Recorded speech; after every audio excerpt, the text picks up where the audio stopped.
when I did my community service year, which is Austrian code for 1 year of slave work for the state, I did it in a hospice for the old and dying. I chose this willingly. I came from a good school, and if you come with qualifications, well, they let you choose your quote-unquote workplace. And I wanted to take a tough nut because I thought, and I still think, the challenges form character. Although I would not recommend this as a career choice, I would absolutely recommend this if you are in a similar position. It indeed will open your eyes in a lot of ways, especially if you come from a middle-class life with very little connections to, let's say, the more dirty aspects of society. And one thing that you do there is listening to the people. I would say this is the most important part of this work, of the civil slaves. We can listen to them. The ability to listen to these stories fades over time, it seems. However, when I did my service, this institution was packed with those who lived through the Second World War and, more importantly, the time before that. And since they have nothing to lose, they were quite honest. Dementia also helps a bit there. So there are a lot of stories, but I wanted to start with one of an old man. I think his name was Eric, but I'm not so sure anymore. He was a chain smoker with lung cancer, a really nice guy. One day he told me a story about him before the war. It was not an easy time. Austria was freshly humiliated, an economic crisis, civil war. In this time, Eric worked as a worker in a newspaper organization. His job was to mark the newspapers for the subscribers of the paper, like name and address and so forth. He had a machine for this, and I guess it was just some kind of special typewriter, but he insisted that it was a very delicate machine and he had to service this with very great care, and since all others around were clumsy and thing, only he was allowed to use this machine. I think he had a very special relationship to this machine like others have to their Mercedes or something like that. However, one day he came in late, and this guy was on his machine, and he was of course outraged and screamed, "What are you doing with my machine?" And the guy was terrified. He told him, calm down, and asked for forgiveness, and asked him not to tell anyone. And Eric was a bit confused and asked, why?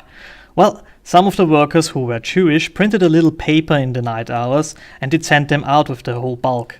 And Eric said, yeah, do whatever you do, but clean my machine afterwards, because this was the important part for him. The next day, he got an invitation, and he went to the address, and when he was talking about it, his eyes sparkled. A palace, a giant house with everything you can think of. And he was brought before the patriarch, a gentleman with beard and stern look, and on the other end of a seemingly very big table. And he asked, "Boy, why did you protect my young?" And Eric shrugged and told him, "Why shouldn't I? I told him that if he's ready, whatever he's doing, he should clean a machine. And I don't care what they are doing, it's their business, not mine."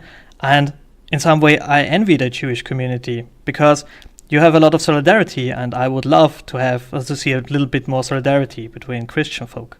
And this has to be understood in the context of a brother war. There were lines of fire that divided families. It was not a great time. However, the old man thanked him, and as a gesture, he told him that he can come every day in his lunch break, through the service entrance, of course, to get a soup. And this had value. A soup every day in a house of a wealthy man. Well, this was a good soup, especially in bad times. And this went on for some time, till, well, the Germans came and took over. This family was one of the first who went away. They had the money to do that. So he said, and then the Nazis came and I lost my soup. A geopolitical catastrophe, but for the little guy it was a soup. And that's so damn important to understand. We right now see also what happens. I guess we really see a time of historical significance. I'm pretty sure about that. But our focus is mundane, it has to be. That's normal. 99.9% of us won't have an all too important role in history. In 40 years, we will tell such stories. We will say things like, what should I have done? I'm only one guy. And that's normal to say that.